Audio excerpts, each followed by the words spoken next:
Hello. नमस्कार। मैं आपका अरुण कुमार स्वागत करता हूं आज के इस सेशन में।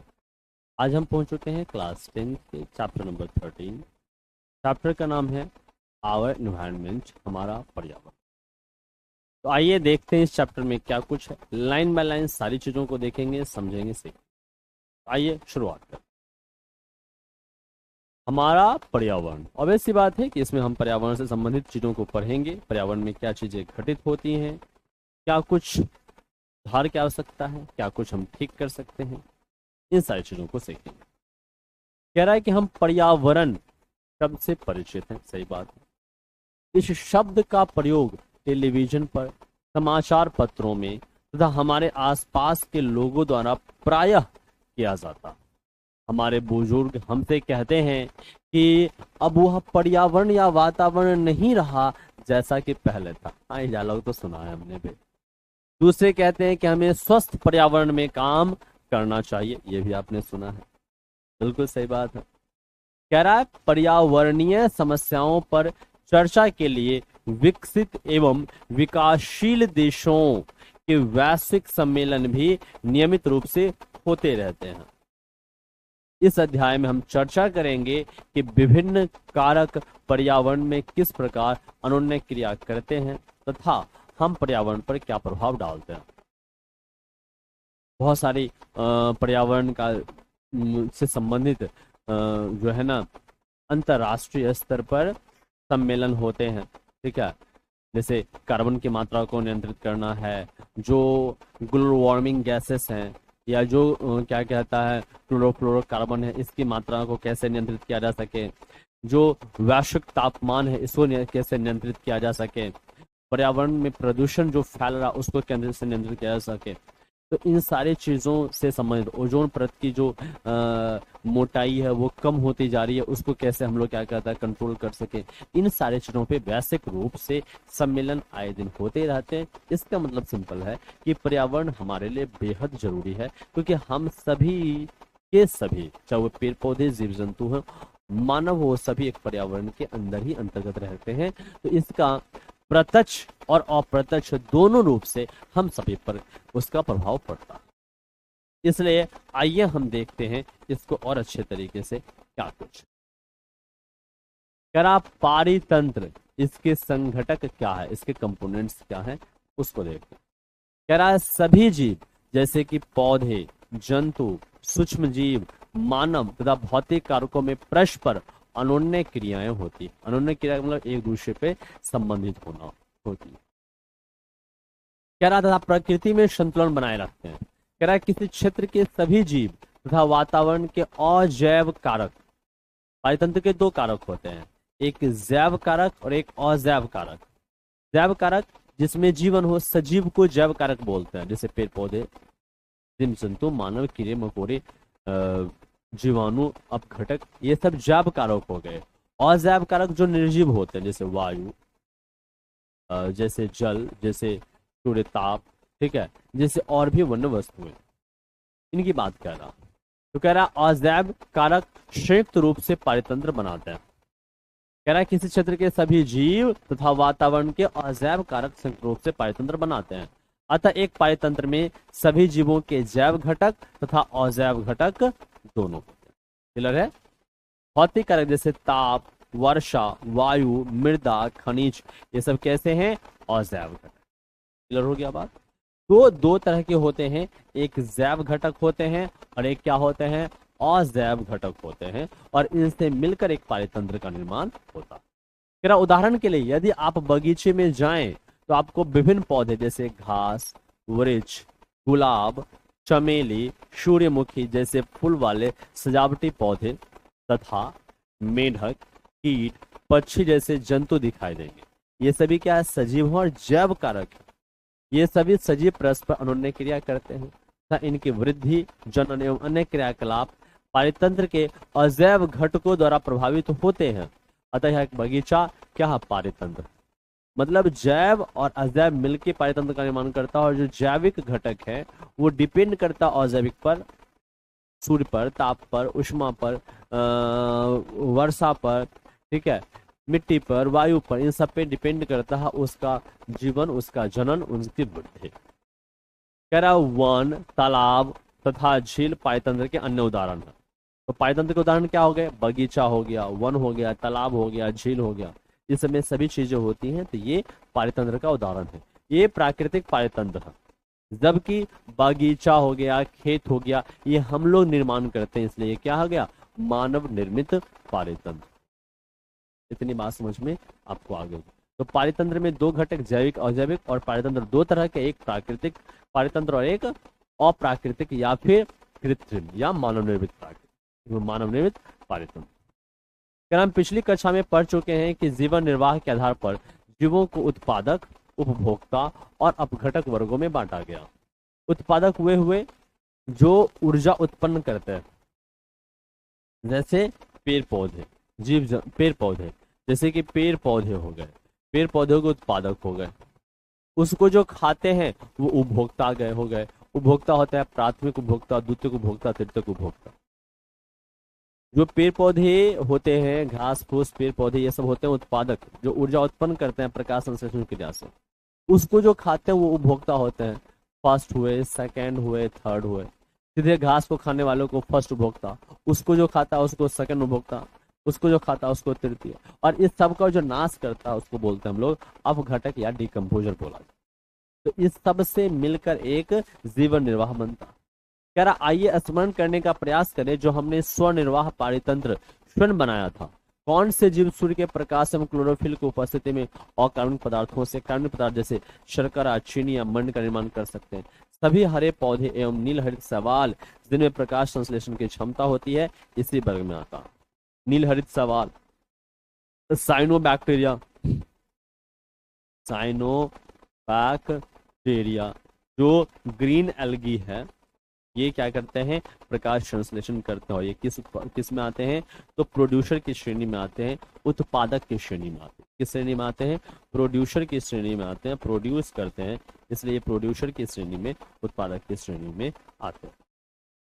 ठीक है, आइए यहाँ पे क्या कह रहा सो देखो इसमें एक क्रियाकलाप दिया छोटा सा। कह रहा क्रियाकलाप 13.1 करते हैं, आइए देखते हैं। कह रहा संभवतः आपने एक जल जीवशाला एक्वेरियम देखी होगी। आइए इसे बनाने का प्रयास करते हैं। आपने एक्वेरियम देखा होगा, एक शीशे नुमा होता है, उसमें नीचे कुछ पत्थर के टुकड़े डाले हुए रहते हैं और बालू रहते हैं, कुछ पत्थर के टुकड़े रहते हैं, ऊपर से उस पर जल रहते हैं, उसमें छोटी छोटी मछलियां रहती हैं, कुछ पौधे छोटे छोटे होते हैं। वो समुद्र जैसा होता है वैसा पारितंत्र, नदी जैसा पारितंत्र उस शीशे के अंदर बनाया जाता है, जिसको एक्वेरियम बोलते हैं। बाहर से हमको ऑक्सीजन का सप्लाई देना पड़ता है एक्टिव से। कह रहा है जब जल जीवशाला बनाते समय हम किन बातों का ध्यान रखेंगे? मछलियों को तैरने के लिए पर्याप्त स्थान, एक बड़ा जार भी ले सकते हैं, जल, ऑक्सीजन, भोजन चाहिए, सही बात है। वायु पंप वातंत्र बाहर से देना पड़ता है, ऑक्सीजन पंप करते हैं, मछली का भोजन बाजार से उपलब्ध होता है। ठीक है, यदि हम इसमें कुछ पौधे लगा दें तो यह स्वनिर्वाह तंत्र बन जाएगा। क्या आप सोच सकते हैं क्या कैसे होता है? यह जल जीवशाला मानव निर्मित पारितंत्र का उदाहरण है, ये हम लोग तैयार करते हैं। कहते हैं क्या जल जीवशाला बनाने के उपरांत इसे ऐसे ही छोड़ सकते हैं? यदा कदा इसकी सफाई की क्या आवश्यकता पड़ती है? बिल्कुल आवश्यकता पड़ती है, नहीं तो उसमें जो रखी मछलियां हैं वो सब क्या होती है? मर जाते हैं, बड़ी कोमल होती है वो सारी। हमने भी रखा था, एक दो बार ऐसा हो चुका है और हो जाता है, कई बार स्विच ऑफ रह जाता है तो ऑक्सीजन का सप्लाई बंद हो जाता है, जिससे ये मछलियां या उसमें जो जीव हैं वो मर जाते हैं। कह रहा है सभी जीव प्रत्यक्ष अथवा परोक्ष, प्रत्यक्ष मतलब डायरेक्ट, परोक्ष मतलब इनडायरेक्ट रूप से अपने निर्वाह हेतु उत्पादकों पर ही निर्भर करते हैं। क्या उत्पादक के अलावा दूसरे जीव पर भी निर्भर करते हैं? वो कह रहा है ये जीव जो उत्पादक द्वारा उत्पादित भोजन पर प्रत्यक्ष अथवा परोक्ष रूप से निर्भर करते हैं उपभोक्ता कहलाते हैं।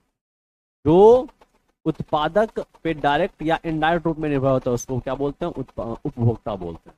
उपभोक्ता को मुख्यतः तीन, शाकाहारी, मांसाहारी और सर्वाहारी, और चौथा परजीवी में हटा गया। क्या इनमें से प्रत्येक प्रकार के वर्ग के उदाहरण बता सकते हैं? तो हाँ, जैसे जो घास फूस को खाते हैं वो क्या होता है? शाकाहारी होता है। जो उसको खाता है मांसाहारी, जो सभी को खाता है सर्वाहारी, और जो दूसरे पे आश्रित होता है उसको बोलते हैं परजीवी या मृतोपजीवी होता है, जो मृत पौधे पे या मृत जीव जंतु पे आश्रित होता है।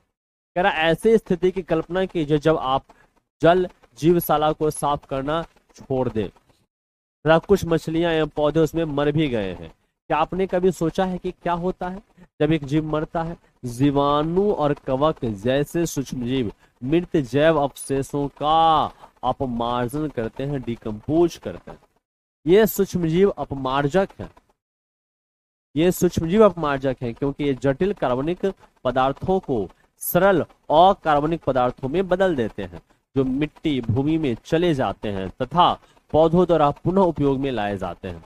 इनकी अनुपस्थिति में मृत जंतु एवं पौधों पर क्या प्रभाव पड़ेगा? वैसे ही पड़े हुए रहेंगे और वो प्रदूषण का कार्य करेंगे। क्या अपमार्जकों के न रहने पर भी मृदा की प्राकृतिक पुनःपूर्ति होती रहेगी? भाई नहीं। अगर क्या कहता है अपमार्जक रहते हैं तो वो उसको वापस सरा गला कर वापस उसे मृदा में मिला देते हैं। इसलिए जब कोई पत्तियां टहनियां कोई जीव जंतु मर जाते हैं तो कुछ समय के बाद वो देखते होंगे वहां नष्ट हो जाते हैं, वो डिकम्पोज हो जाते हैं पूरी तरीके से। कौन करता है? वही सूक्ष्म जीव करते हैं। कौन सूक्ष्म जीव? जीवाणु करते हैं, कवक करते हैं, जिसको हम लोग डिकम्पोजर अपघटक बोलते हैं और ये सभी पोषी स्तर पर पाए जाते हैं। हम आगे देखेंगे। कह रहा क्रियाकलाप 13.2 देख।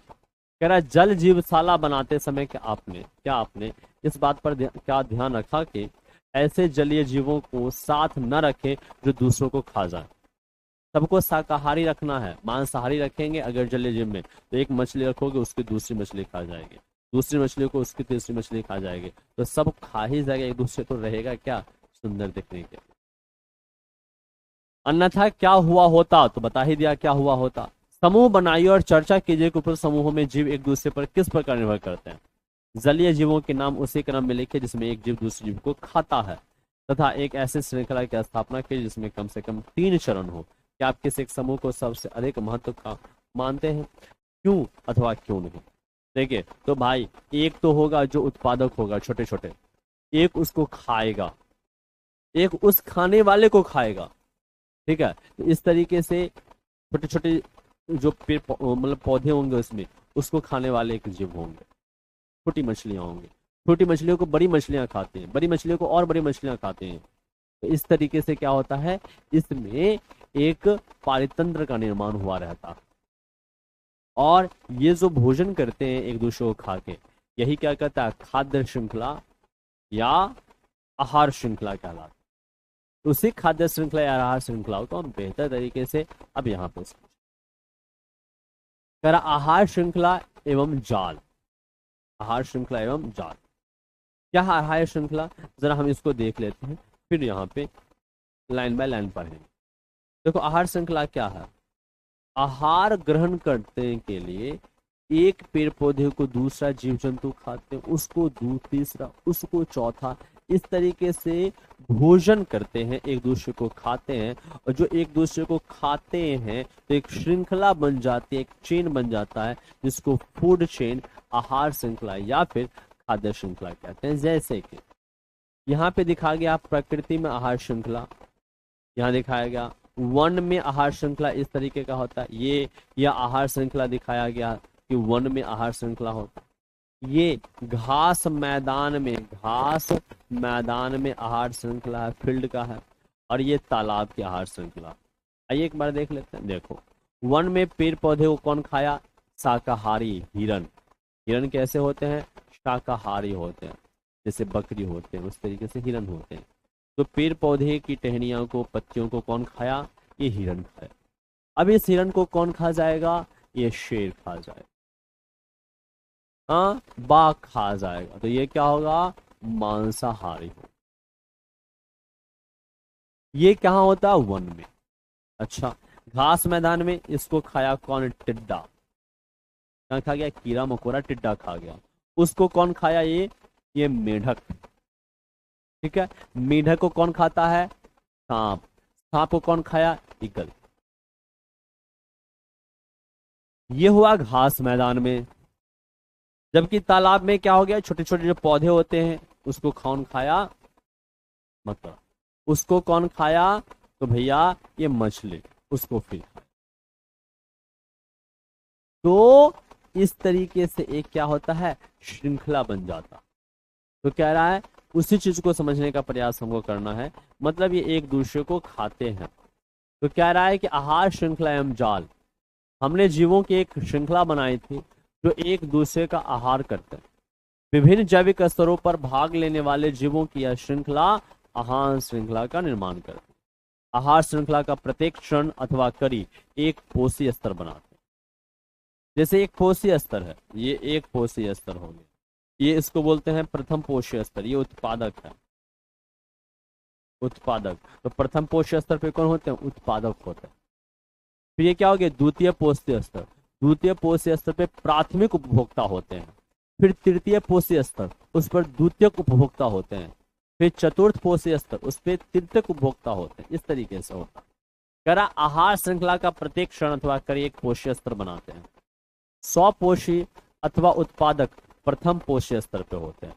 तो ये सब एग्जाम में पूछा जाएगा, एग्जाम में पूछा जाता है कि स्वपोषी पेड़ पौधे या फिर उत्पादक किस पोषी स्तर पे होते हैं? तो प्रथम पोषी स्तर पे होते हैं।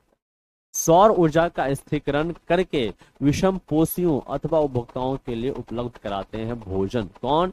यही पेड़ पौधे, यही स्वपोषी, यही उत्पादक। कह रहा शाकाहारी अथवा प्राथमिक उपभोक्ता दूसरे पोषी स्तर पे, छोटे मांसाहारी अथवा द्वितीयक उपभोक्ता तीसरे पोषी स्तर पे, बड़े मांसाहारी अथवा तृतीयक उपभोक्ता चौथे पोषी स्तर का निर्माण कर। मतलब इस तरीके से पोषी स्तर होता। और प्रथम पोष, जैसे ये क्या हो गया? उत्पादक हो गया। ये क्या हो गया? उत्पादक। ये प्रथम पोषी स्तर हुआ, इसको ये टिड्डा खाया। ये सेकंड द्वितीयक पोषी स्तर हुआ, इसको ये खाया। ये तृतीय पोषी स्तर हुआ, इसको ये खाया। ये चतुर्थ पोषी स्तर हुआ। मतलब ये उत्पादक हो या प्राथमिक उपभोक्ता है, द्वितीयक उपभोक्ता, तृतीयक उपभोक्ता हुआ, उसको और कोई खाएगा तो चतुर्थ उपभोक्ता होगा। इस तरीके का होता। कह रहा है कि हम जानते हैं कि भोजन हम खाते हैं हमारे लिए ऊर्जा स्रोत का कार्य करता है, विभिन्न कार्यों के लिए ऊर्जा प्रदान करता है। अतः पर्यावरण के विभिन्न घटकों की परस्पर अनोन्य क्रिया में निकाय के एक घटक से दूसरे में ऊर्जा का प्रवाह होता है। जैसा कि हम पढ़ चुके हैं, स्वपोषी सौर प्रकाश में निहित ऊर्जा को ग्रहण करके रासायनिक ऊर्जा में बदल देते हैं। एग्जाम में पूछा जाएगा स्वपोषी किस ऊर्जा को किस ऊर्जा में बदलती है?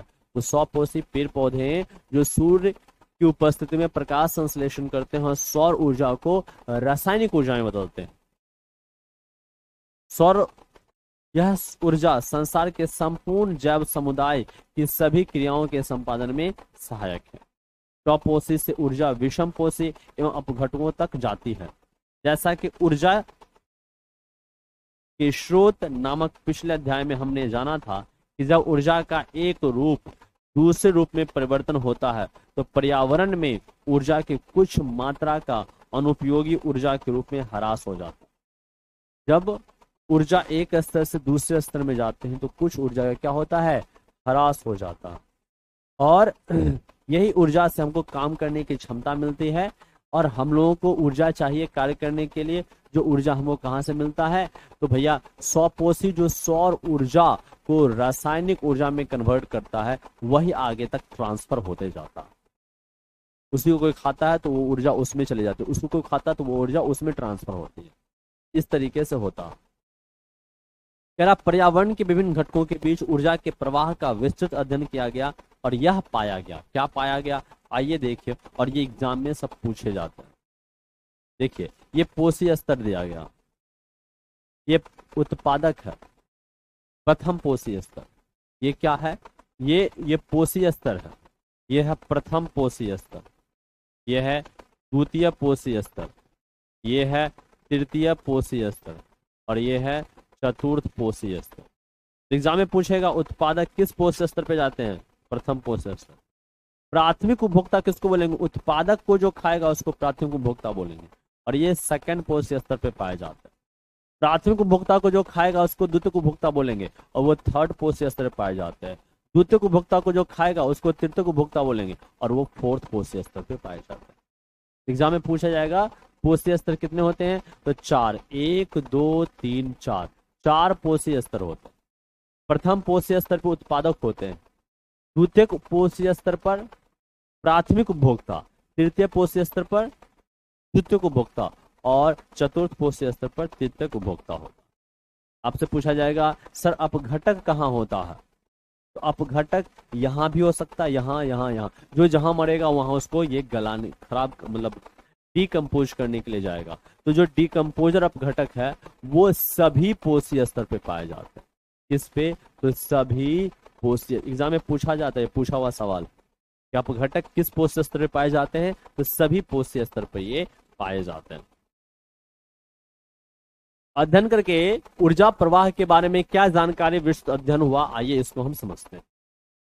एग्जाम में पूछता है कि एक स्थलीय पारितंत्र में हरे पौधों की पत्तियों द्वारा प्राप्त होने वाली सौर ऊर्जा का लगभग 1% भाग खाद्य ऊर्जा में परिवर्तित होता है। मतलब जो पेड़ पौधे सूर्य से ऊर्जा प्राप्त करता है, अगर 100%, तो उस 100% का मात्र 1% ही उस प्रकाश से ऊर्जा को रासायनिक ऊर्जा में कन्वर्ट कर पाता है।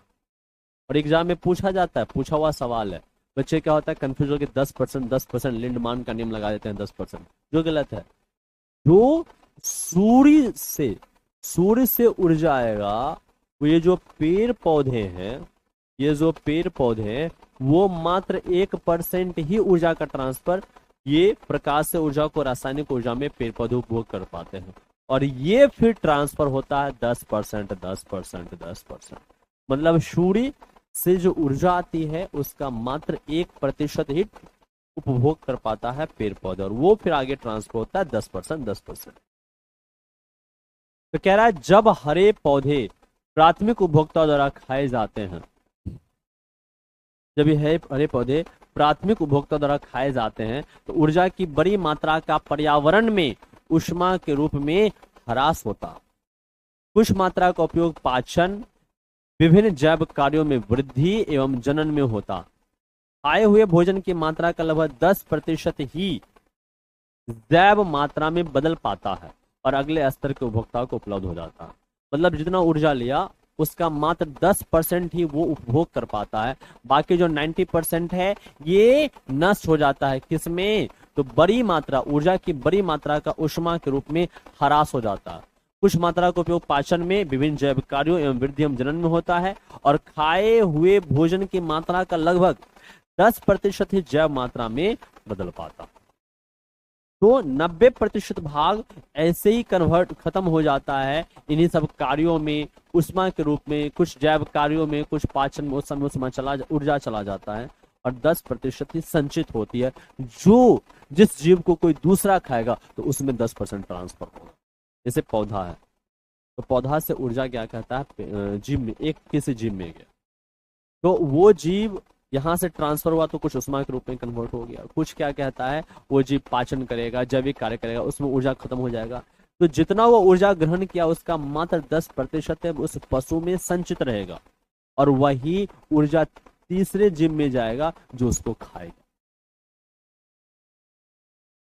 क्या कह रहा है सो देख, कह रहा है कि खाए हुए भोजन का मात्रा का लगभग 10% ही जैव मात्रा में बदल पाता और अगले स्तर के उपभोक्ता को उपलब्ध हो पाता। अतः हम कह सकते हैं कि प्रत्येक स्तर पर उपलब्ध कार्बनिक पदार्थों की मात्रा का औसतन 10% उपभोक्ता के अगले स्तर तक पहुंचता। सही बात है। चलिए एग्जाम में पूछा जाता, क्योंकि उपभोक्ता के अगले स्तर के लिए ऊर्जा की बहुत कम मात्रा उपलब्ध हो पाती है। 100 था, 10 मिला, 90 खत्म, तो कम मात्रा उपलब्ध हो पाती है। अतः आहार श्रृंखला सामान्यतः 3 अथवा 4 चरणों की ही होती है। प्रत्येक चरण पर ऊर्जा का ह्रास इतना अधिक होता है कि चौथे पोषी स्तर के बाद उपयोगी ऊर्जा की मात्रा बहुत कम हो जाती है। धीरे धीरे क्या होता है, कम होते चलता है। सामान्यतः निचले पोषी स्तर पर जीवों की संख्या अधिक होती है, अतः उत्पादक स्तर पर यह संख्या सर्वाधिक होती है। मान लेते हैं, इसको समझने के लिए समझ लो कि सूर्य है, तो सूर्य से ये 1% ऊर्जा लिया और ऊर्जा लेके उत्पादक ने ऊर्जा बना लिया। तो अगर मान लेते हैं कि सूर्य से 100% ऊर्जा आया, तो उस 100% में मात्र 1% ऊर्जा को कन्वर्ट कर पाएगा उत्पादक। अब उस 1% का 10% ही प्राथमिक उपभोक्ता के पास जाएगा, 90% खत्म हो जाएगा। तो सोचिए 1% का 10% प्राथमिक उपभोक्ता को मिलेगा, उस जो 1% का 10% मिला था उसका 10% फिर द्वितीयक उपभोक्ता को, उसका 10% तृतीय उपभोक्ता को मिलेगा। मतलब बहुत कम मात्राएं क्या कहता है अगले पोषी स्तर तक ट्रांसफर हो पाते और सर्वाधिक कहां होती है उत्पादक के पास होते हैं। कह रहा है विभिन्न आहार श्रृंखलाओं की लंबाई एवं जटिलता में काफी अंतर होता। आमतौर पर प्रत्येक जीव 2 अथवा अधिक प्रकार के जीवों द्वारा खाया जाता। क्या बोल रहा है? विभिन्न आहार श्रृंखलाओं की लंबाई एवं जटिलता काफी अंतर होता। आमतौर पर प्रत्येक जीव 2 अथवा अधिक प्रकार के जीवों द्वारा खाया जाता, जो स्वयं अनेक प्रकार के जीवों का आहार बनते हैं। अतः एक सीधी आहार श्रृंखला के बजाय जीवों के मध्य आहार संबंध शाखान्वित होते हैं तथा शाखान्वित श्रृंखलाओं का एक जाल बनाते हैं, जिसे आहार जाल कहते हैं।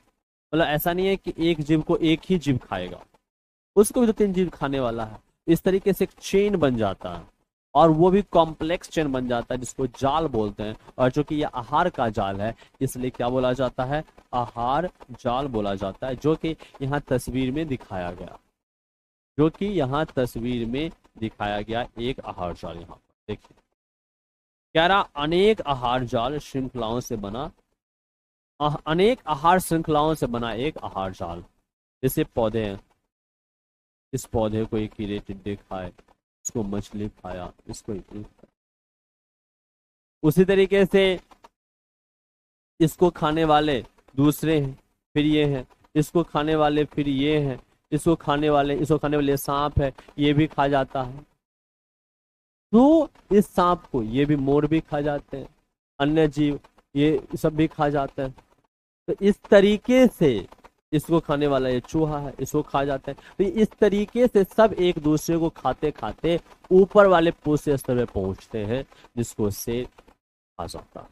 मतलब ये सब क्या है, ये दिख रहा होगा आपको कि एक चीज को खाने वाला, जैसे इसको सिर्फ एक नहीं खा रहा, ये जीव भी खा रहे हैं, इसको ये जीव भी डायरेक्ट खा जा रहा, इसको ये जीव भी खा जा रहा, तो इसी को 2 या 3 अधिक जीव खा जा रहे हैं। इसको क्या कहता, ये भी खा जा रहा, ये भी खा जा रहा, हिरण भी खा जा रहा, खरगोश भी खा जा रहा। तो एक को बहुत सारा खा जा रहा, तो ये कॉम्प्लेक्स अलग अलग आहार श्रृंखला मिलकर कॉम्प्लेक्स श्रृंखला बना लेता है, जिसको आहार जाल बोला जाता। कह रहा ऊर्जा प्रवाह के चित्र से 2 बातें स्पष्ट होती हैं। पहली, ऊर्जा का प्रवाह एक दिशा अथवा एक ही दिशा में होता। ऊर्जा का प्रवाह एक दिशा होता है, मतलब घास को ही खाते खाते यहां से पहुंचेगा। ऐसा नहीं है कि जानवर को घास खा जाएगा, नीचे से ऊपर ही ये जाएगा, ऊपर से नीचे ये नहीं आएगा। एक ही दिशा में ऊर्जा का प्रवाह होगा। स्वपोषी जीवों द्वारा ग्रहण की गई ऊर्जा पुनः सौर ऊर्जा में परिवर्तित नहीं होती है तथा शाकाहारियों को स्थानांतरित की गई ऊर्जा पुनः स्वपोषी जीवों के उपलब्ध नहीं होती है, जैसे विभिन्न पोषक स्तरों पर क्रमिक स्थानांतरित होती है, अपने से पहले स्तर के लिए उपलब्ध नहीं होती है। दूसरी, प्रत्येक स्तर पर ऊर्जा की हानि के कारण प्रत्येक पोषक स्तर पर ऊर्जा में उत्तरोत्तर ह्रास होता है। मतलब ये कह रहा है कि एक ही तरफ ऊर्जा का प्रवाह होगा, ऊर्जा नीचे से ऊपर एक ही तरफ ऊर्जा का प्रवाह होगा। ऐसा नहीं कि उल्टा फिर प्रवाह हो ऊर्जा का, ऐसा नहीं होगा। और हर बार ऊर्जा का जो प्रवाह होगा उसमें ऊर्जा का ह्रास होगा, ये कहना चाह रहा। इसलिए ये एक दिशीय होता। जैसे यहाँ पे देखो, ये एक पारितंत्र में ऊर्जा के प्रवाह को दिखाया गया। सूर्य का प्रकाश है, बहुत मात्रा में सूर्य का प्रकाश, इसका उपयोग उत्पादक ने किया 1%। तो अब ऐसा नहीं कि उत्पादक ऊर्जा को सूर्य में भेज देगा, ऐसा तो पॉसिबल नहीं है। अब ये उत्पादक को खाया और मात्र 10% संचित हुआ शाकाहारी में, जीव में। तो ऐसा नहीं है कि शाकाहारी जीव, जैसे मान लेते हैं हिरण ही है, तो हिरण ऐसा नहीं करेगा ऊर्जा वापस पेड़ पौधे को दे देगा, ऐसा देगा नहीं। पेड़ पौधे से ऊर्जा ले लिया हिरण वापस सोने नहीं देगा, नहीं देगा। तो ये दिशा होती है। फिर शाकाहारी को मांसाहारी का, मांसाहारी को शीर्ष मांसाहारी खाया, उसको सर्वाहारी मानव खा गया। इस तरीके से ऊर्जा एक ही दिशा में जाता है, ये सही है। ऊपर से नीचे ऊर्जा नहीं आता, इसका मतलब समझ में आ गया क्या? समझ में आ गया क्या? और सूर्य से जितना ऊर्जा प्राप्त होता है उसका 1% ही उपयोग कर पाता है कौन? ये पादप। और आगे ट्रांसफर कर पाता है मात्र 10%। आइए इसको देखते हैं। आहार श्रृंखला का एक दूसरा आयाम यह भी है कि हमारी जानकारी के बिना ही कुछ हानिकारक रासायनिक पदार्थ आहार श्रृंखला से होते हुए हमारे शरीर में प्रविष्ट हो जाते हैं। आहार श्रृंखला का ये नुकसान भी है एक, कि बिना हमको जानकारी का कुछ पदार्थ हमारे शरीर में क्या होते हैं, प्रवेश कर जाते हैं बिना जानकारी का। क्या है उसको बोलते हैं जैव आवर्धन बोलते हैं। क्या है ये समझते हैं। कह रहा है कक्षा 9 में पढ़ चुके हैं कि जल प्रदूषण किस प्रकार होता है। इसका एक कारण है कि विभिन्न फसलों को रोग एवं पीड़कों से बचाने के लिए पीड़कनाशी एवं रसायनों का अत्यधिक प्रयोग करना।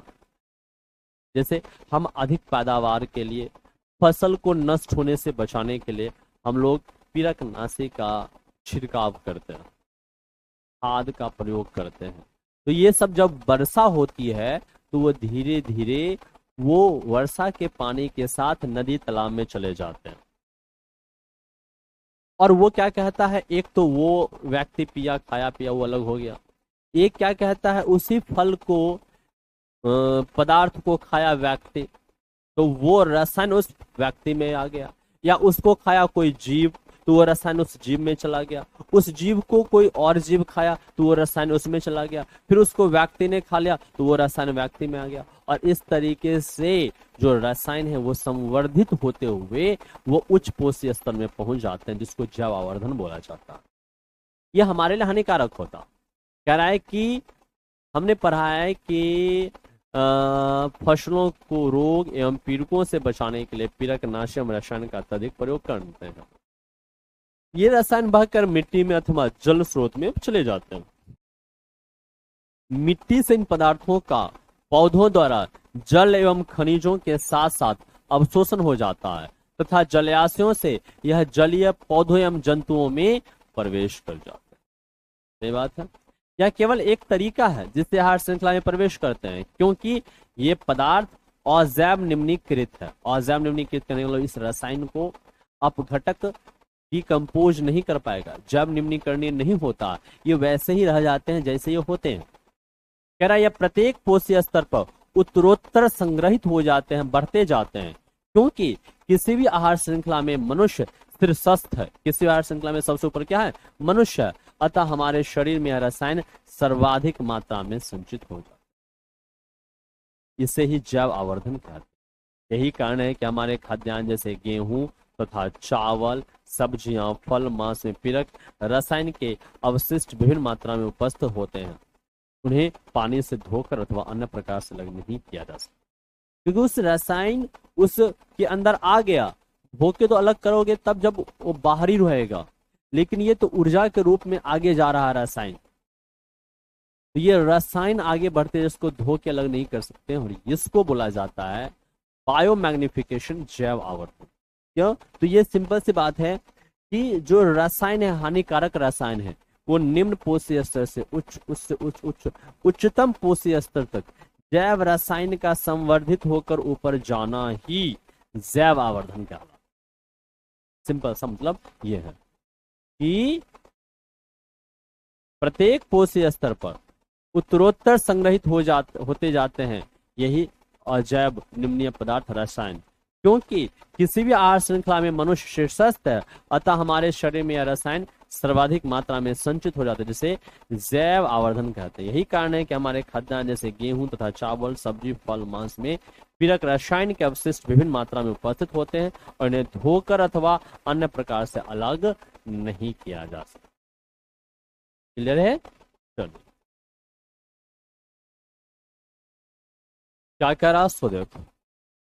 क्रियाकलाप 3.3 बोला है कि समाचार पत्रों में तैयार खाद्य सामग्री अथवा भोज्य पदार्थों में पीड़क एवं रसायनों की मात्रा के विषय में प्राय समाचार में छपते रहते हैं। कुछ राज्यों ने इन पदार्थों पर रोक भी लगा दी है। इस प्रकार के रोक के औचित्य पर चर्चा की जाए।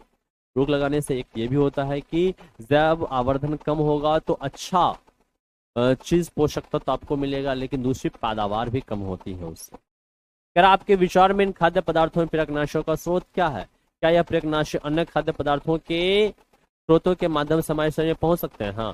किन उपायों द्वारा शरीर में प्रेरकनाशियों की मात्रा कम की जा सकती है? तो भाई प्रेरकनाशी का छिड़काव कम किया जाए, ठीक है, और प्राकृतिक तौर पर प्राकृतिक रूप से क्या किया जाए?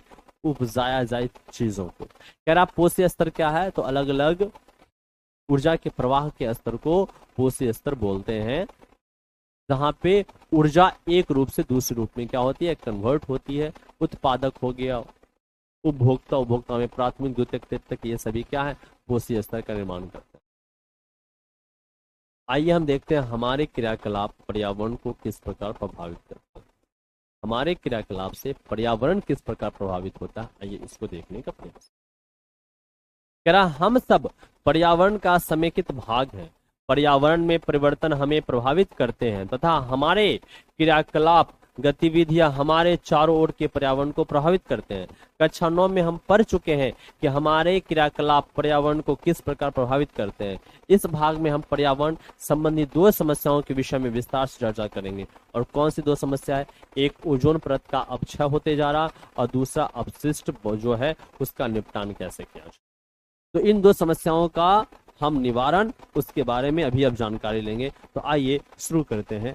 ओजोन परत क्या है और ये किस प्रकार अपक्षयित होती है, आइए इसको समझते। वीवीआई टॉपिक है, ये एग्जाम में पूछे ही जाते हैं। ओजोन लेयर और इसका अपक्षयन क्या होता है, ये एग्जाम में पूछे जाते हैं। बेहतर तरीके से समझो, एग्जाम ओरिएंटेड टॉपिक।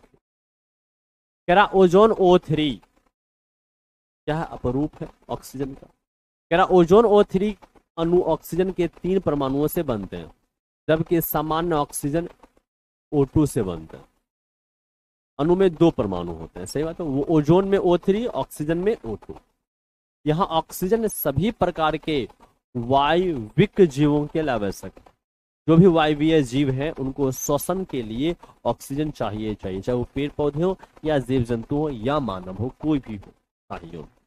वही ओजोन एक घातक विषय, समझे, उस ऑक्सीजन का ही 2 है, एक O2 और एक हो गया O3।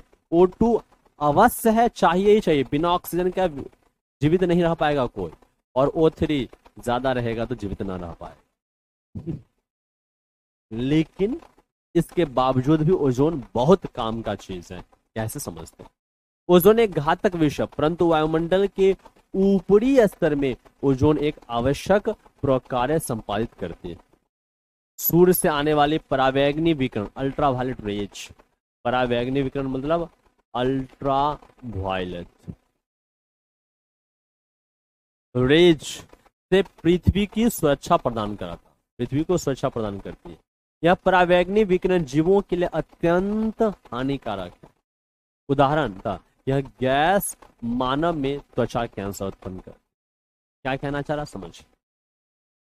सूर्य से जो प्रकाश आती है उसमें बहुत सारे किरण होते हैं, उसमें एक है परावैंगनी विकिरण, अल्ट्रावायलेट रेज, और वायुमंडल का एक लेयर होता है, ऊपरी लेयर। तो वायुमंडल का ऊपरी लेयर है, परावैंगनी विकिरण आएगा, तो ये वायुमंडल का ओजोन परत है, उस परावैंगनी विकिरण को रोकता है, पृथ्वी पर डायरेक्ट नहीं आने देता। अगर डायरेक्ट आएगा तो मनुष्य में त्वचा कैंसर जैसी हानिकारक बीमारियां हो जाती हैं।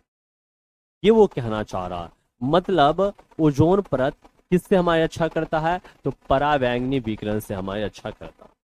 कह रहा वायुमंडल के उच्चतर स्तर पर परावैंगनी यूवी विकिरण के प्रभाव से ऑक्सीजन अणुओं से ओजोन बनती है।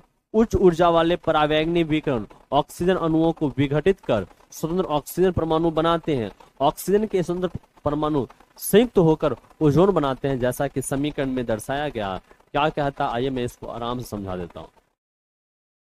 देखो, कह रहा कि ऊपर में क्या है? ऑक्सीजन है, तो इस पे परा यूवी रेज, अल्ट्रावायलेट रेज, तो ये ऑक्सीजन को तोड़ देगा, ऑक्सीजन गैस को तोड़ देगा ऑक्सीजन अणु में, और ये ऑक्सीजन परमाणु में, और ये ऑक्सीजन परमाणु अन्य ऑक्सीजन अणु से जुड़कर O3 का निर्माण करेगा, ओजोन का, और ये ओजोन फिर इस यूवी रेज से को नीचे आने से रोके। मतलब जिस जिसकी वजह से ऑक्सीजन टूटा था ऑक्सीजन परमाणु में और फिर ऑक्सीजन से जुड़ के ओजोन परत का निर्माण किया था, तो अब वैसी यूवी रेज को धरती पर आने से रोकता है, जिससे त्वचा कैंसर जैसी समस्याओं को कम कर। वही दिखाया गया, ऑक्सीजन है, यूवी रेज है, टूटा गया परमाणु में, ये परमाणु ऑक्सीजन दूसरे ऑक्सीजन अणु से अभिक्रिया करके O3 का निर्माण कर लेता है। इसी की परत को ओजोन परत कहते हैं। और जिस ओजोन परत की मोटाई, इस ओजोन परत की जो मोटाई है, इसको किस में मापते हैं, तो डॉबसन इकाई में मापा जाता है। किस इकाई में, डॉबसन इकाई में। ओजोन परत की मोटाई को डॉबसन इकाई में मापी जाती है। कह रहा 1980 से वायुमंडल में ओजोन की मात्रा में तीव्रता से गिरावट आने लगी। 1980 से वायुमंडल में ओजोन की मात्रा में तीव्रता से गिरावट आने लगी। क्लोरोफ्लोरोकार्बन CFC, क्लोरोफ्लोरोकार्बन CFC जैसे मानव संश्लेषित रसायनों को इसका मुख्य कारक माना गया। इनका उपयोग रेफ्रिजरेटर, शीतलन में, एसी में एवं अग्निशमन के लिए किया जाता। कह रहा 1987 में रेफ्रिजरेटर, फ्रीज की बात कर रहा उसमें, कह रहा 1987 में संयुक्त राष्ट्र पर्यावरण कार्यक्रम, यूनाइटेड नेशंस इन्वायरमेंट प्रोग्राम, संयुक्त राष्ट्र पर्यावरण कार्यक्रम में सर्वानुमति बनी कि CFC के उत्पादन को का 1986 के स्तर पर ही सीमित रखा जाए। मतलब उस समय तक जितना CFC उत्पादित हो गया उतना ही रखा जाए। अब जो आप रेफ्रिजरेटर वगैरह उपयोग करें, परफ्यूम उपयोग करें, ये जो उसमें इस CFC का प्रयोग ना किया जाए, उससे बचा जाए, क्योंकि इसके प्रयोग से जो ओजोन परत है उसकी मोटाई कम हो रही है। मोटाई कम होगी तो यूवी रेज सीधा धरती पर आ जाएगा, तो जो नुकसानदायक है। तो कह रहा है कि अब यह दुनिया भर है, अनिवार्य है कि दुनिया भर की सभी विनिर्माण कंपनियां CFC रहित रेफ्रिजरेटर, यहां तक समझ में आपको आ गया, ठीक है। चलो अब आते हैं क्रियाकलाप 13.4। अच्छा, पहले यहाँ पे क्या समझे, यहाँ पे हम समझे कि ओजोन परत हमारे लिए फायदेमंद है। ओजोन गैस फायदेमंद नहीं है, ओजोन गैस विषैला होता है, लेकिन ऊपरी लेयर में है तो ओजोन परत क्या फायदेमंद है, क्योंकि यूवी रेज को रोकता है। यूवी रेज डायरेक्ट आएगा, त्वचा कैंसर जैसी बीमारियां होती है। और ये कैसे निर्माण होता है ओजोन का, तो यही O2 गैस पे ये यूवी रेज पड़ता है तो ऑक्सीजन परमाणु में तोड़ता, और एक ऑक्सीजन परमाणु अन्य ऑक्सीजन अणु से जुड़कर O3 का निर्माण करता है। 1980 से वायुमंडल में ओजोन की मात्रा में तीव्र गिरावट आने लगी। इसका मुख्य घटक CFC, क्लोरोफ्लोरोकार्बन को माना गया। तो 1987 में UNEP में ये बना कि भैया 1986 के स्तर पर जितना था उतना ही रहने दिया जाए, अब इसको नहीं बढ़ाया जाए, ठीक है। तो ओजोन दिवस भी होता है, शायद 16 सितंबर को मनाया जाता है। कह रहा है कि 13.4 क्या है, देखो, कह रहा है कि पुस्तकालय, इंटरनेट अथवा समाचार पत्रों से पता लगाइए कि कौन से रसायन ओजोन परत के अपक्षय के लिए उत्तरदायी। पता लगाइए कि इन पदार्थों के उत्पादन और उत्सर्जन के नियमन संबंधी कानून ओजोन क्षरण कम करने में कितने सफल रहे। पूरी तरीके से लेकिन सफल तो रहे, क्योंकि अंटार्कटिका वाला जो क्षेत्र था वहां पर ज्यादा छिद्र हो गया था।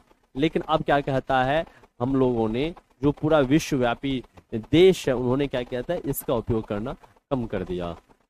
क्या पिछले कुछ वर्षों में ओजोन क्षेत्र के आकार में कुछ परिवर्तन आया है, तो हाँ भाई आया है।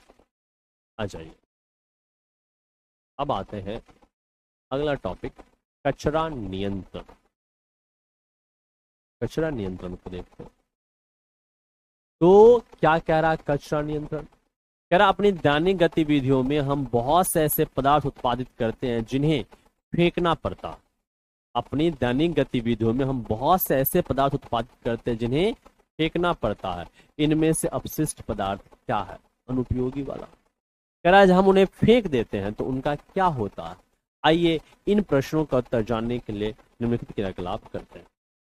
जो हम दैनिक जीवन में उपयोग करते हैं पदार्थ, उसका उपयोग करने के पश्चात हम फेंक देते हैं, उस पदार्थ का क्या होता है, क्या कुछ है, उसको आइए हम जानते हैं। तो कह रहा हमने जैव प्रक्रम वाले अध्याय में पढ़ा है कि हमारे द्वारा खाए गए भोजन का पाचन विभिन्न एंजाइमों द्वारा किया जाता है। जो हम भोजन करते हैं उसका पाचन अलग अलग एंजाइम करते हैं। जैसे कार्बोहाइड्रेट का पाचन अलग एंजाइम करते हैं, प्रोटीन का पाचन अलग एंजाइम करते हैं, वसा का पाचन अलग एंजाइम करते हैं। तो इन सब का पाचन अलग अलग एंजाइम करते हैं। आपने कभी सोचा है कि एक ही एंजाइम भोजन के सभी पदार्थों का पाचन क्यों नहीं करता? क्योंकि सभी के गुण अलग अलग हैं। एंजाइम अपनी क्रिया में विशिष्ट होते हैं। एंजाइम अपनी क्रिया में विशिष्ट होते हैं, मतलब एक प्रकार के एंजाइम एक तरह का पाचन करता, उसको विशिष्ट उसको करता है। किसी विशेष प्रकार के पदार्थ का पाचन करने के लिए विशेष प्रकार के ही एंजाइम का प्रयोग किया जाता है। या यहाँ पे क्या कह रहा है कि पाचन अपघटन के विशिष्ट एंजाइम की आवश्यकता होती है, इसलिए कोयला खाने से हमें ऊर्जा प्राप्त नहीं हो सकती। इसलिए कोयला खाने से, जैसे कोयला खाने से ऊर्जा हमें प्राप्त नहीं हो सकती क्योंकि उसका पाचन नहीं कर सकता एंजाइम। इसी कारण बहुत से मानव निर्मित पदार्थ जैसे कि प्लास्टिक का अपघटन जीवाणु अथवा दूसरे मृत्युजीवियों द्वारा नहीं हो सकता। इसलिए प्लास्टिक क्या होता है? अजैव निम्नीकरणीय होता, और अजैव निम्नीकरणीय होता तो ये वातावरण में वैसे ही रह जाता वर्षों तक, जो प्रदूषण का कारक बनता। आइए देखते हैं। कह रहा बहुत से मानव निर्मित पदार्थ जैसे प्लास्टिक का अपघटन जीवाणु अथवा दूसरे मृत जीवियों द्वारा नहीं हो सकता।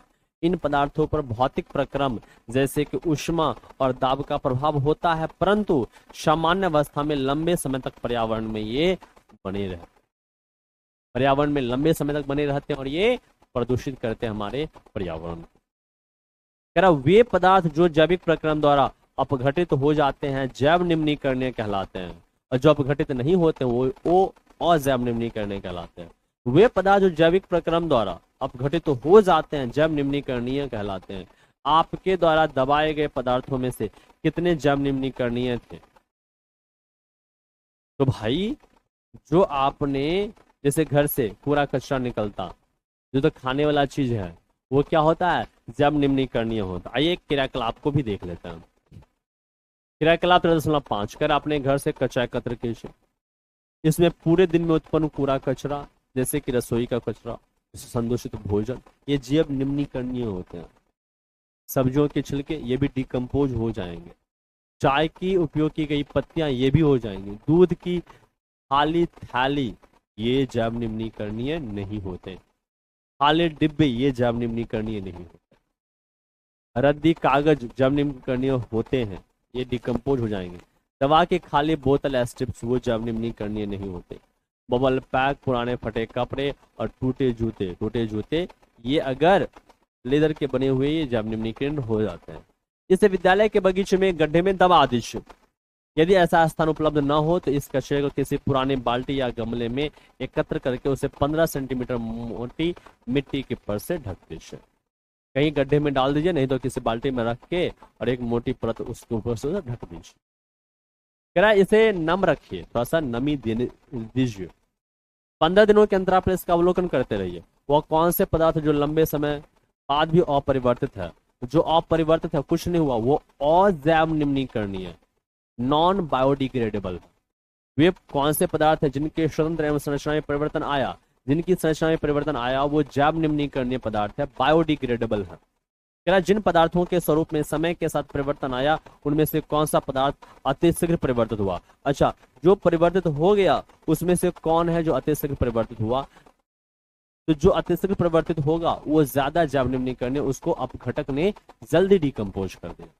वही कह रहा, वे पदार्थ जो जैविक प्रक्रम द्वारा अपघटित हो जाते हैं जैव निम्नीकरणीय कहलाते हैं। आपके द्वारा दबाए गए पदार्थों में कितने जैव निम्नीकरणीय थे? वे पदार्थ जो इस प्रक्रम में अपघटित नहीं हो पाए वो क्या कहलाएंगे? अजैव निम्नीकरणीय कहलाएंगे। वो क्या कहलाएंगे? देखो, वो अजैव निम्नीकरणीय कहलाएंगे। यह पदार्थ सामान्यतः अक्रिय इनर्ट है तथा लंबे समय तक पर्यावरण में बने रहते हैं अथवा पर्यावरण के अन्य सदस्यों को हानि पहुंचाते हैं। किसी भी नगर एवं कस्बे में जाने पर चारों ओर कचरे के ढेर दिखाई देते हैं। किसी पर्यटन स्थल पर जाएं, हमें विश्वास है कि वहां पर बड़ी मात्रा में खाद्य पदार्थों की खाली थैलियां इधर उधर फैली हुई दिख जाएंगी। पिछली कक्षाओं में हमें इन्हें स्वयं द्वारा उत्पादित इस कचरे से निपटान पर चर्चा की है। आइए इस समस्या पर अधिक गंभीरता से ध्यान दें। आइए देखते हैं।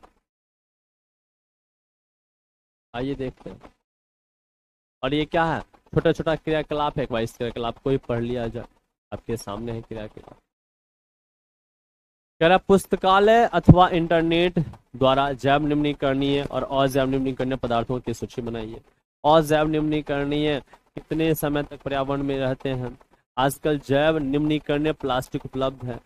वैसे प्लास्टिक जो कुछ समय बाद जैव निम्नीकृत हो जाए, नष्ट हो जाए, वातावरण में मिल जाए, उसको बोलते हैं जैव निम्नीकरणीय बोला जाता है।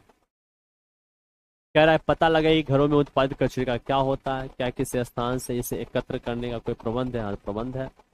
हम लोगों के घर से, यहाँ से पटना नगर निगम आते हैं और सब जगह भी आते हैं नगर निगम।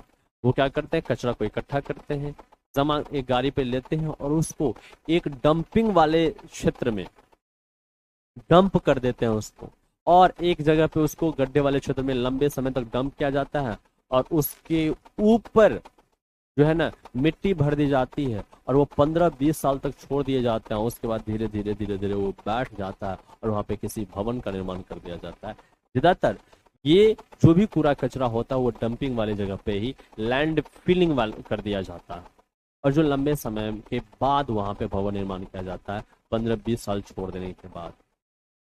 कचरा निपटान कैसे किया जाता है ये हमने देख लिया। आप घटित गणना कीजिए कि एक दिन में घर से कितना कचरा उत्पादित होता है, इससे कितना कचरा जैव निम्नीकरणीय है।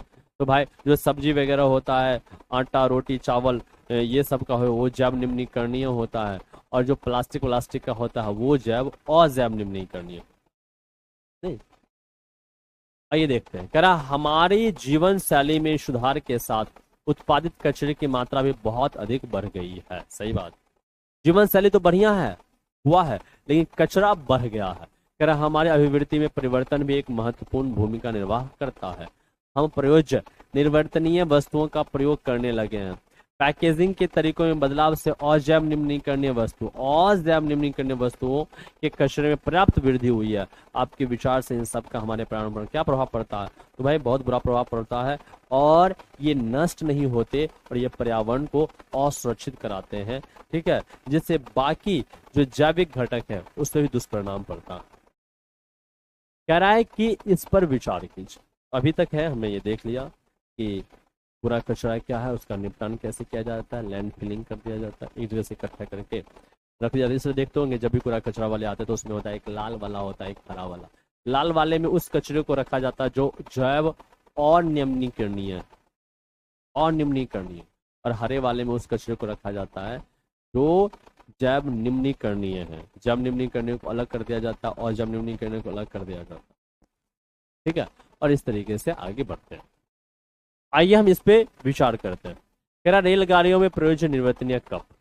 कह रहा यदि आप अपने माता पिता से पूछेंगे तो संभवतः उन्हें याद होगा, किनको? आपको नहीं, माता पिता। उन्हें याद होगा कि रेलगाड़ियों में चाय कांच के गिलासों में दी जाते थे। पहले राम प्यारी चाय हुआ करता था, सुना होगा आपने, नाम सुना होगा ये चीज, राम प्यारी चाय। ठीक है, और ये कांच के गिलास में दिया जाता था, अब तो प्लास्टिक में दिया जाता है। जो चाय वाले को वापस कर दिए जाते थे पहले, डिस्पोजेबल कप एवं गिलास के उपयोग को इस आधार पर बढ़ावा मिला कि वे स्वच्छ एवं स्वास्थ्यकर है। उस समय किसी ने भी कल्पना नहीं की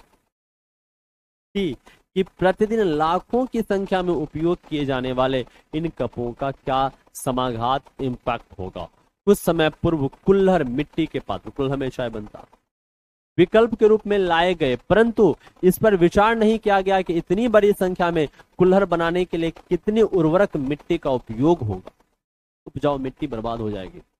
लेकिन बात तो सही है कि कुल्हड़ वाले जो कप हैं उसमें चाय बने, बड़ी सौंधी खुशबू आती है, बड़ी बढ़िया लगता। कह रहा अब कागज के डिस्पोजल कप का इस्तेमाल हो रहा। हाँ सही बात है। आपके विचार में डिस्पोजल प्लास्टिक कप की अपेक्षा कागज के डिस्पोजल कप के इस्तेमाल का क्या लाभ है? तो देखो, प्लास्टिक जो है वो अजैव निम्नीकरणीय है। ये कैसे है?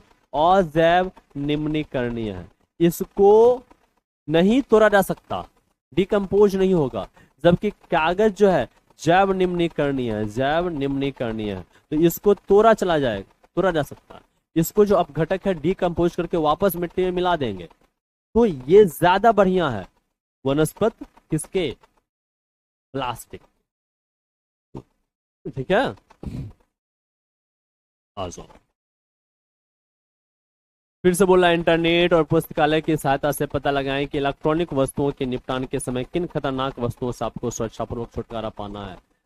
पता लगाइए कि प्लास्टिक का पुनःचक्रण किस प्रकार होता है। प्लास्टिक के पुनःचक्रण, तो प्लास्टिक को फिर से क्या किया जाता है, घुला कर दूसरे, वो भी कौन वाले, जो थर्मोप्लास्टिक होते हैं, उसको फिर से देखते होंगे कि आपके यहाँ जो कबाड़ी वाले होते हैं वो सबको ले जाते हैं, तो क्या होता है, उसको फिर से फैक्ट्री में लाया जाता है और फिर से उसका दूसरा कोई वस्तु बना दिया जाता है।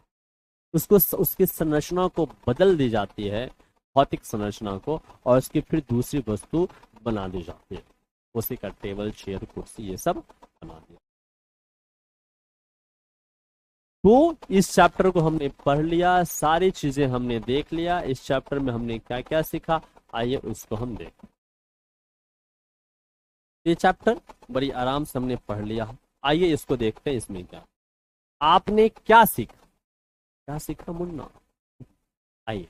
कह रहा पारितंत्र के विभिन्न घटक अनुन्नयश्रित होते हैं, मतलब एक दूसरे पे डिपेंड करते हैं, अनुन्नय संबंध होता है उसको। बोलते हैं उत्पादक सूर्य से प्राप्त ऊर्जा को पारितंत्र के अन्य सदस्यों को उपलब्ध कराते हैं, मतलब उत्पादक ही सूर्य से ऊर्जा को प्राप्त करते हैं और फिर आगे थोड़ा थोड़ा थोड़ा थोड़ा करके सबको ऊर्जा देते हैं। और उत्पादक सूर्य से प्राप्त ऊर्जा का मात्र 1% उपयोग करता है और उसके बाद हर अगला स्तर पे 10% ट्रांसफर होता। ये एक लिंडमान नाम के वैज्ञानिक उन्होंने दिया था, जिसको लिंडमान का नियम भी बोला जाता है। जब हम एक पोषी स्तर से, जब हम एक पोषी स्तर, निचला पोषी स्तर होता है ऐसे ऐसे ऐसे जाता है, तो कह रहा जब हम एक पोषी स्तर से दूसरे पोषी स्तर पर जाते हैं तो ऊर्जा का क्या होता है, ह्रास होता है, या आहार श्रृंखला में पोषी स्तरों को सीमित कर देता है। अब ऊर्जा का ह्रास धीरे धीरे घटते जाएगा तो बहुत ज्यादा पोषी स्तर नहीं बने, इसलिए सीमित। तो बोल रहा है कि जब एक पोषी स्तर दूसरे पोषी स्तर में जाते तो ऊर्जा का ह्रास होता है। यहाँ पे ध्यान रखिएगा, ऊर्जा का तो ह्रास होता है लेकिन जैव आवर्धन होता है, मतलब ऊर्जा का ह्रास होता है लेकिन जो रासायनिक पदार्थ हैं जैव आवर्धित होते हुए आगे बढ़ते हैं। मानव की गतिविधियों का पर्यावरण पर समाघात पड़ता है, इंपैक्ट पड़ता है, प्रभाव पड़ता है। क्या दिया है, कह रहा CFC क्लोरोफ्लोरोकार्बन जैसे रसायनों में ओजोन परत को नुकसान पहुंचाया है, क्योंकि ओजोन परत सूर्य से आने वाली परावैंगनी यूवी रेज परावैंगनी विकिरण सुरक्षा प्रदान करती है, अतः इसकी क्षति से पर्यावरण को नुकसान पहुंच सकता है। इसलिए रेफ्रिजरेटर में अब क्या कहता है, इसका प्रयोग क्लोरोफ्लोरोकार्बन का नहीं। बोला हमारे द्वारा उत्पादित कचरा जैव निम्नीकरणीय अथवा अजैव निम्नीकरणीय दोनों हो सकता है। हमारे द्वारा उत्पादित कचरे का निपटान एक गंभीर पर्यावरणीय समस्या आज भी है और इसका उपाय किया जा रहा है और हो भी रहा है, उसके अलग अलग विकल्प ढूंढे जा। तो इस चैप्टर के अंदर जितनी भी चीजें थी सारी चीजों को हमने लाइन बाय लाइन हर क्रियाकलाप को पढ़कर, सारी बातों को पढ़कर समझा दिया है। मुझे उम्मीद है कि ये सेशन आपको पसंद आया होगा और दोबारा ये चैप्टर पढ़ने की आपको आवश्यकता नहीं पड़े। अभी इससे जो भी क्वेश्चंस पूछे जाएंगे तो आप इस क्वेश्चंस को आराम से हैंडल कर पाएंगे। तो चलिए आज के लिए हम इतना ही रखते हैं, मिलते हैं फिर अगले किसी क्लास में किसी चैप्टर के साथ। तब तक के लिए खुद का ख्याल रखें, स्वस्थ रहें, व्यस्त रहें, मस्त रहें। मुझे उम्मीद है कि आज तक हमने जो भी विषय पढ़ाया है आपको पसंद आया। चलिए इसके लिए आपको और दोनों को thank you. Bye bye, take care, bye.